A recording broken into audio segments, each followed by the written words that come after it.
여러분, 한번 상상해 보시죠. 평생을 일궈온 엄청난 규모의 거대 기업 제국이 있습니다.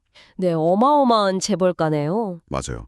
그런데 눈이 멀고 병석에 누운 노회장이 어느 날 밤에 그 이사회 몰래 자신이 가장 아끼는 되게 거칠고 마초적인 첫째 아들을 조용히 부릅니다.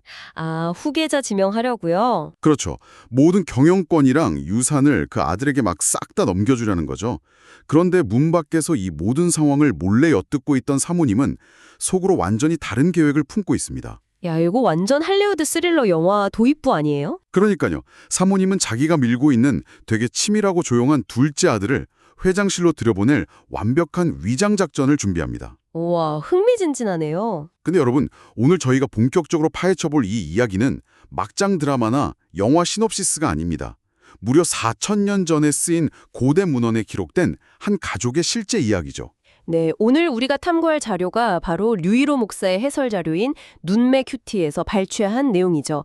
창세기 27장 15절에서 29절까지의 텍스트를 다루고 있습니다. 맞습니다. 여기서 혹시 큐티라는 용어가 좀 생소하신 분들을 위해서 잠깐 짚고 넘어가자면요. 이게 quiet time의 약자거든요. 아, 명상 시간 같은 건가요? 네, 비슷합니다. 보통 매일 짧은 고대 텍스트나 종교적 문헌을 읽고 그 안에서 현재 자신의 삶에 적용할 수 있는 통찰이나 어떤 철학적 깨달음을 얻어내는 훈련을 뜻해요. 그렇군요. 그래서 오늘 우리의 미션은 단순히 수천 년 전 한 가정에서 벌어진 사기극을 그냥 요약하는 게 아닙니다. 그렇죠. 그 이면을 봐야죠. 네. 이 치열한 유산 가로채기 사건을 통해서 목적을 향해 막 폭주하는 인간의 욕망, 그리고 그 뒤에서 모든 것을 덮으며 움직이는 거대한 섭리. 그러니까 인간의 계획을 뛰어넘는 큰 그림에 대한 텍스트의 분석을 깊이 있게 해보여 보는 겁니다. 사실 고대 문헌이라고 하면 흔히들 막 되게 도덕적이고 평화로운 교훈만 가득할 거라고 기대하시잖아요. 저도 처음에 그런 줄 알았어요. 착하게 살아라, 뭐 이런 거. 그런데 이 텍스트는 그 기대를 완전히 무참하게 깨버립니다. 부모의 편애, 정교한 신분 위장, 뻔뻔한 거짓말, 그리고 결국 훔쳐낸 축복까지 등장하거든요. 진짜 진흙탕 싸움이네요.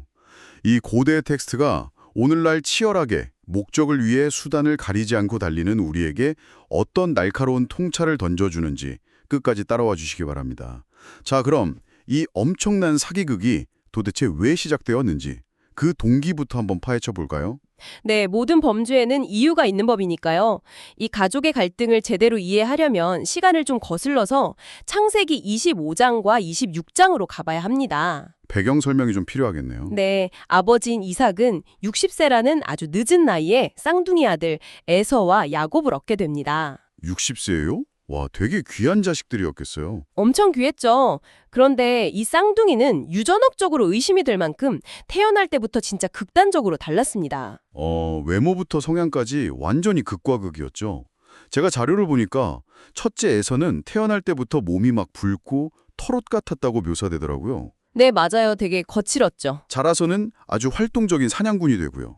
반면에 둘째 야곱은 형의 발꿈치를 잡고 태어날 정도로 시작부터 뭔가 그 경쟁심의 화신이었지만 성향 자체는 좀 조용해서 주로 장막, 그러니까 집안에 머무는 사람이었습니다. 피고도 매끈했고요. 여기서 고대 근동 사회의 배경을 좀 이해하시는 게 중요한데요. 당시 맏아들, 즉 장자의 권리는 그야말로 절대적이었습니다. 그냥 재산 조금 더 받는 수준이 아닌가 봐요. 아유, 비교도 안 되죠. 가문의 영적, 경제적, 정치적 리더십을 온전히 승계받는 자리였거든요. 부족장이 되는 겁니다. 와, 엄청난 권력이네요. 그런데 첫째에서는 이 막대한 장자의 명분을 어느 날 사냥해서 돌아와서 배가 고프다는 이유 하나만으로 동생 야곱이 끓인 팥죽 한 그릇에 덥석 팔아넘겨버립니다. 예. 아니 잠깐만요. 하나씩 짚어보죠. 이건 마치 아까 말한 현대 재벌그룹의 후계자가 당장 배가 고프다고 자기 주식 지분 전부를 편의점 도시락 하나랑 쓱 바꾼 격 아닌가요?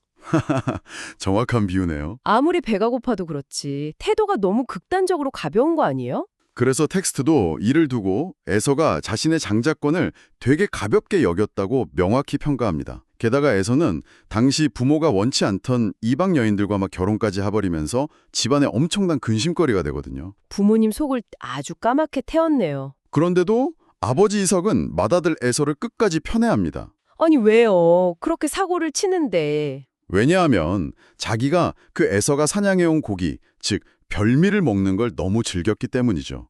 본인의 입맛, 인간적인 선호도가 작용한 겁니다. 아하, 반대로 어머니 리브가는 집안에 머무는 둘째 야곱을 편애했고요. 맞습니다.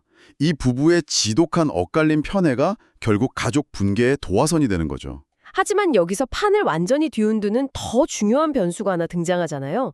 제가 자료를 보면서 놀랬던 게 어머니 리브가가 단순히 야곱이 귀여워서 내 스타일이라서 편애한 게 아니더라고요. 아주 예리하게 보셨네요. 맞습니다. 쌍둥이가 아직 뱃속에 있을 때 어머니 리브가에게는 이미 신의 예언이 주어졌었어요. 어떤 예언이었죠? 참세기 25장에 기록된 내용인데요. 큰 자가 어린 자를 섬길 것이다 라는 말씀이었습니다.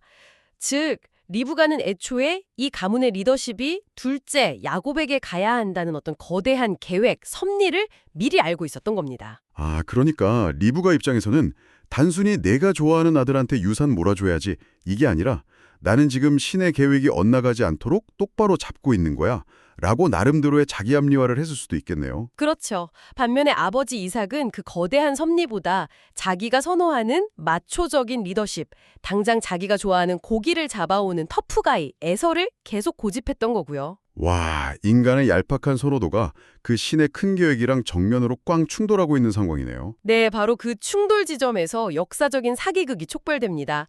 이제 이삭이 나이가 들어서 눈이 어두워지고 죽을 날이 머지 않았다고 느끼게 되거든요. 아, 올 것이 많네요. 그래서 어느 날 에서를 조용히 부릅니다.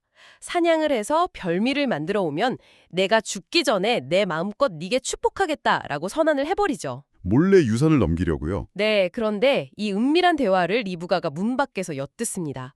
그리고 더 이상 기다릴 수 없다고 판단하고 둘째 야곱을 은밀히 호출하죠. 아, 거기서부터 역사상 가장 대담한 신분위 조작전이 시작되는 거군요. 맞습니다. 본격적인 위장이 시작되죠. 제가 작전의 디테일을 보니까 이거 거의 무슨 촛보 영화 뺨치는 수준이더라고요. 이삭이 시력을 잃었다는 그 치명적인 약점을 철저하게 이용하는데요. 네, 눈이 안 보인다는 게 핵심이죠. 그녀는 먼저 집안 깊숙이 보관해 두었던 첫째 에서의 가장 좋은 옷을 꺼내서 야곱에게 딱 입혀요. 냄새를 위조하려고요? 네, 후각을 속이는 거죠. 그 옷에 아주 깊게 배어있는 들판의 냄새, 흙냄새, 사냥꾼의 땀 냄새로 아버지 이삭의 코를 완전히 마비시키는 전략입니다. 와, 디테일 장난 아니네요. 피부는요? 촉감을 속이는 게 제일 어려운데요. 리브가는 방금 요리하고 남은 새끼 염소의 털 가죽을 가져와서 야곱의 손과 매끈한 목에 아주 단단히 둘러버립니다. 예, 아니 사람 피부를 염소 가죽으로 흉내낸다고요? 눈이 안 보여서 아버지가 막 도두고 만져볼 텐데 금방 들통나지 않을까요? 염소 털이랑 사람 털은 다를 텐데. 현대인들의 매끄러운 피부 기준으로는 좀 상상하기 어려울 수 있는데요. 갓 태어난 어린 새끼 염소의 털은 성체 염소보다 훨씬 아주 부드럽고 가늘거든요. 아, 사람 채모랑 약간 비슷하게 느껴지나요? 네, 꽤 유사한 촉감을 줍니다. 게다가 아버지가 워낙 털이 많기도 했고 이삭은 노화 때문에 시각뿐만 아니라 촉각이나 다른 감각기관들도 전체적으로 많이 무뎌져 있는 상태였어요. 아, 그렇군요. 그렇게 완벽한 시나리오랑 소품을 장착한 야곱이 어머니가 만든 가짜 별미 요리를 들고 눈먼 아버지의 방으로 들어갑니다. 심장이 막 터질 것 같은 순간이네요. 그렇죠. 들어가자마자 아버지가 묻습니다. 내 아들아, 네가 누구냐? 야, 거기서 야곱이 나는 아버지의 맏아들 에서로소이다 라고 대답하죠. 본격적인 신분 도용이 시작된 겁니다. 이 바보가 아니더라고요. 이삭이 되게 날카로운 질문을 던지죠. 맞아요. 아니 첫째 에서가 사냥을 나간 지 얼마 지나지도 않았는데 벌써 짐승을 잡아다가 요리까지 싹 다 해왔다는 게 상식적으로 앞뒤가 안 맞잖아요. 그래서 아버지가 의심을 하고 묻습니다. 내 아들아, 네가 어떻게 이같이 속히 잡았느냐? 사실상 야곱에게 닥친 첫 번째이자 가장 거대한 위기였습니다. 어머니랑 미리 준비한 대본에는 전혀 없던 돌발 상황이었죠. 머리가 하얘졌겠어요. 이때 야곱이 땀을 쥐며 내놓은 대답을 류이로 목사의 자료에서는 아주 비중 있게 다루고 있습니다. 창세기 27장 20절인데요. 야곱은 이렇게 대답합니다. 아버지의 하나님 여호와께서 나로 순조롭게 만나게 하셨음이니이다. 와, 잠깐만요. 이 대목에서 야곱은 완전히 선을 세게 넘었는데요. 엄청나게 큰 무리수를 둔 거죠. 자기 형의 유산을 훔치려고 지금 대국민 사기극, 아니 대가족 사기극을 치면서 그 얄팍한 알리바이를 대려고 신의 이름까지 막 끊어들인 거잖아요. 네, 하나님이 도와주셔서 빨리 잡았습니다라고 핑계를 댄 거죠. 이건 단순한 신분도용이나 거짓말을 넘어서 명백한 신성 모독 아닙니까? 자기의 그 작은 거짓말을 덮으려고 상상할 수 있는 가장 거대한 거짓말, 거룩한 명분까지 억지로 지어내는 이 뻔뻔함이 진짜 놀랍습니다. 바로 그겁니다. 자료의 해설은 이 지점에서 인간 심리의 아주 어두운 덫을 예리하게 지적해냅니다. 어두운 덫이요? 네, 목적이 수단을 정당화할 때 벌어지는 전형적인 참사라는 거죠. 야곱과 리브가는 어쨌든 결과적으로 장자권은 야곱에게 가야 한다라는 그 목표에 완전히 매몰되어 있었습니다. 어차피 신의 뜻이니까 내가 좀 속여도 괜찮아. 이렇게 생각했겠네요. 맞아요. 그 명분이 너무나 강력하다 보니까 그 목표를 이루는 과정에서 짓는 위조, 기만, 심지어 신의 이름을 망령되게 부르는 엄청난 죄악조차도 그냥 자기 합리화의 도구로 써버린 겁니다. 와, 내 거짓말을 그럴듯하게 포장하기 위해서 가장 거룩해야 할 신의 이름마저 무슨 소비재처럼 써버리는 심리. 진짜 소름 돋게 날카로운 분석이네요. 한 번 거짓의 둑이 무너지면 그걸 방어하기 위해서 계속 더 크고 화려한 포장지가 필요해지는 인간의 무서운 타락성을 텍스트가 정확히 꼬집고 있는 셈입니다. 정말 통찰력이 대단합니다. 하지만 아버지가 이 거짓말 한 번의 의심을 완전히 거두진 않았어요. 가까이 오라, 네가 진짜 내 아들 에서인지 내가 직접 만져보겠다 라고 하잖아요. 네, 이삭의 머릿속에 감각의 붉은 깃발, 즉 치명적인 경고등이 삐용삐용 켜진 거죠. 야곱이 덜덜 떨면서 다가가니까 이삭이 그 목과 손을 더듬어 만져보고는 역사에 남을 아주 유명한 독백을 합니다. 뭐라고 하죠? 음성은 야곱의 음성이나 손은 에서의 손이로다. 이 상황 진짜 공감 가지 않나요? 우리가 일상이나 직장 생활할 때도 종종 겪는 일 같아요. 어떤 경우죠? 예를 들면 거래처에서 되게 급하게 송금을 요구하는 이메일이 왔어요. 이메일 주소나 로고 양식은 완벽한데 미묘하게 그 문체의 톤이나 쓰는 단어가 평소 김 과장님 같지가 않은 거예요. 느낌 오네요. 분명히 내 이성적인 직감은 이거 목소리가 다른데? 이거 보이스피싱 같은데? 라고 붉은 깃발을 마구 흔들고 있는데 당장 눈앞에 완벽하게 세팅된 문서랑 결제판 때문에 그 찝찝한 직감을 그냥 무시해버리는 그런 상황이요. 와, 정말 찰떡 같은 유추입니다. 완벽해요. 이삭 역시 청각이라는 매우 직관적이고 뚜렷한 진실의 파편을 감지했거든요. 음성은 야곱이다 라고 명확히 느꼈단 말이죠. 근데 왜 그 명확한 경고등을 스스로 끄고 넘어갔을까요? 만져보니까 털이 있어서요. 자료는 이걸 인간 감각의 한계, 그리고 강렬한 욕망이 부르는 인지적 오류로 해석합니다. 인지적 오류요? 네, 이삭은 시야가 차단된 상태에서 위조된 촉각인 염소털과 후각인 들판의 냄새에 자신의 모든 판단을 통째로 맡겨버립니다. 왜냐하면 본인이 그토록 원했던 것, 즉 내가 사랑하는 첫째 터프가이 아들이 땀 흘려 잡아온 고기를 맛있게 먹고 그에게 내 모든 축복을 주겠다라는 자기 자신의 강렬한 욕망이 있었잖아요. 자기가 믿고 싶은 걸 믿어버린 거군요. 맞습니다. 그 욕망이 결국 이성적인 의심을 완전히 덮어버린 거죠. 그래서 결국 이삭은 야곱이 덜덜 떨며 가져온 가짜 요리를 아주 맛있게 먹고 그에게 입을 맞춘 뒤에 돌이킬 수 없는 거대한 축복을 쏟아내고 맙니다. 제가 텍스트를 보니까 그 축복의 내용이 진짜 어마어마하더군요. 네, 장난이 아니죠. 하늘의 이슬, 땅의 기름짐, 풍성한 곡식과 포도주, 그리고 만민이 너에게 복종하고 네가 형제들의 주가 될 것이다라는 선언인데 이게 그 당시 고대 기준으로 도대체 얼마나 대단한 가치를 지니는 건가요? 이게 단순히 돈 많이 벌어라, 부자 될 거야 라는 식의 개인적인 덕담 수준이 절대 아닙니다. 그 이상인가요? 네, 자료에서는 이 축복이 신명기 33장이나 7장, 그리고 창세기 12장 같은 다른 언약적 선언들과 맥락을 같이 한다고 설명하는데요. 그 이면의 경제적, 정치적 논리를 들여다보면 무게감이 엄청납니다. 어떻게 연결이 되죠? 고대 중동은 기본적으로 아주 척박한 사막 기후잖아요. 거기서 하늘의 이슬과 땅의 기름짐이라는 건 농경과 목축을 할 수 있는 절대적인 생존 조건입니다. 생명줄이네요. 그렇죠. 그리고 풍부한 곡식과 포도주는 곧 막강한 경제력을 의미하고요. 경제력이 막강해지면 자연스럽게 주변 부족들을 압도하는 군사적, 정치적 파워를 갖게 됩니다. 아하, 그래서 만민이 복종한다는 말이 나오는 거군요. 맞습니다. 즉, 한 민족을 다스리는 통치자가 될 것이며 신의 무조건적인 보호를 받는 그 영적 계보의 정통성을 너에게 오롯이 물려주겠다는 그야말로 한 가문의 제왕적 권리를 양도하는 엄청난 선언이었던 겁니다. 세상에. 근데 제가 알기로 고대 사회에서 족장이 이렇게 입 밖으로 내뱉은 선언은 일종의 강력한 구두 계약이자 법적 효력을 지녀서 나중에 나 사기당했네 라고 알게 되더라도 물을 수가 없었다고 들었거든요. 정확합니다. 고대인들에게 족장의 언약적 축복은 마치 한 번 시위를 뻔한 화살과 같다고 믿어졌습니다.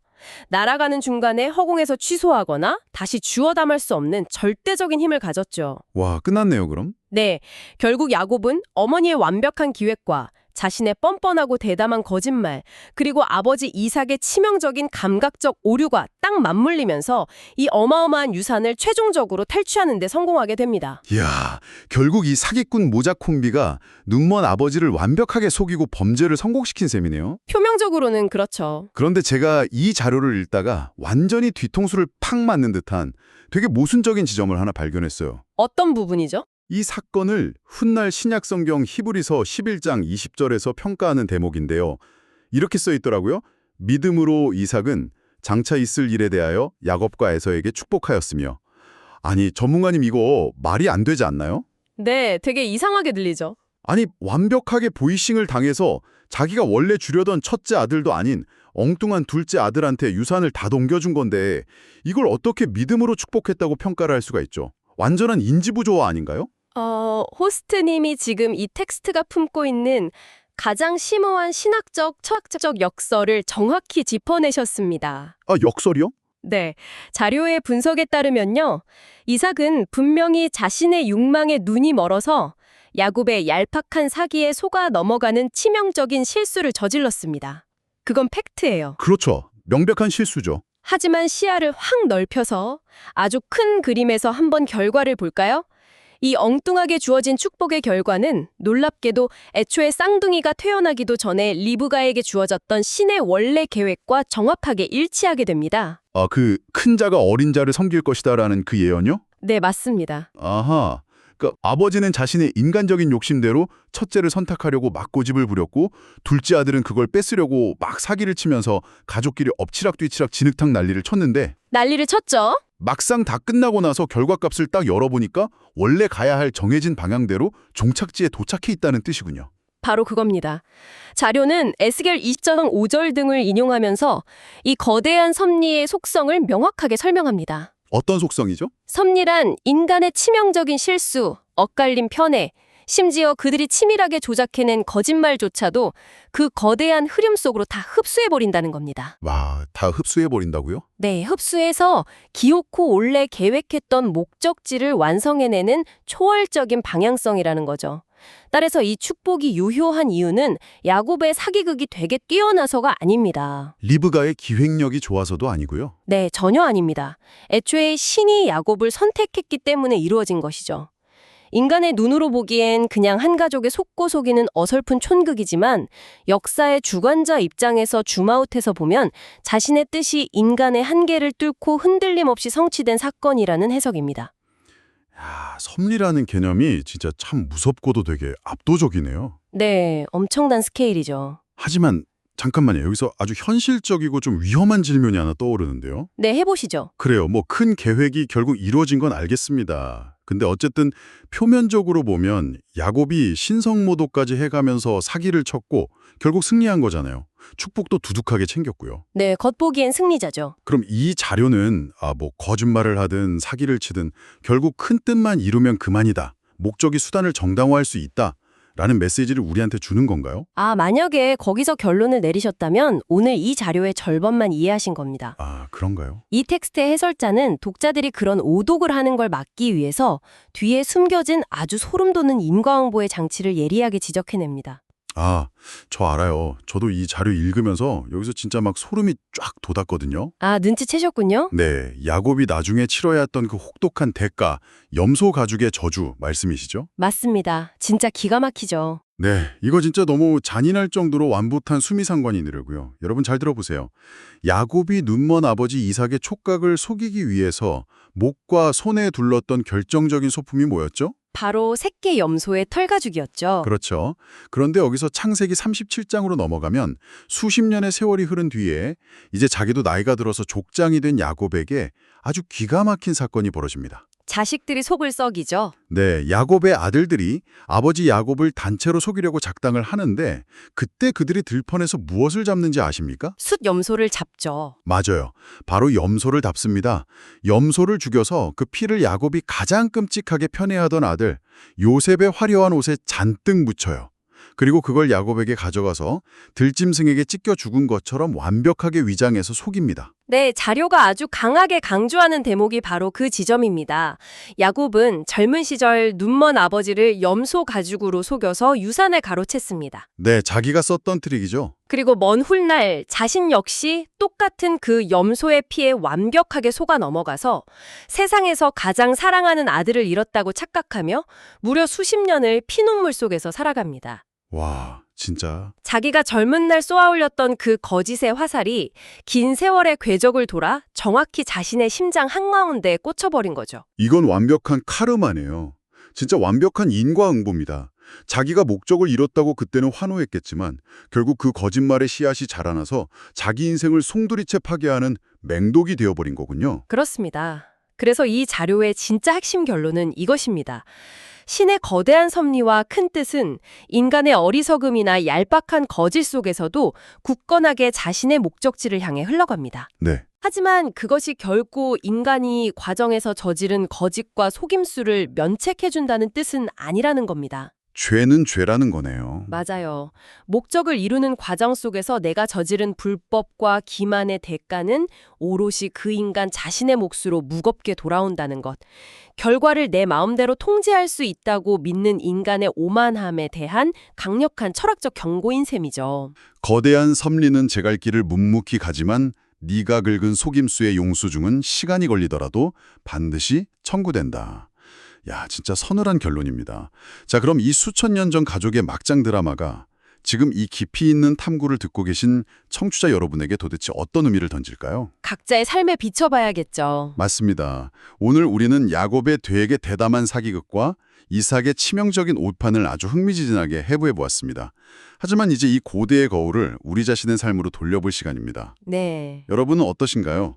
혹시 지금 여러분도 어떤 되게 간절한 목표나 빤히 보이는 성공을 위해서 아주 약간의 사실을 위조하거나 스스로의 양심에 가짜 염소 가죽을 슬쩍 덮어씌우고 있지는 않으신가요? 당장의 이익을 위해서요. 네, 더 무서운 건 야곱처럼 이건 우리 회사를 위한 일이야, 이건 다 내 가족을 먹여 살리기 위한 거야, 심지어 이건 신의 뜻이야 라는 아주 거창하고 그럴듯한 대의명분을 끌어들여서 나의 편법과 속임수를 교묘하게 정당화하고 있지는 않은지 말입니다. 네.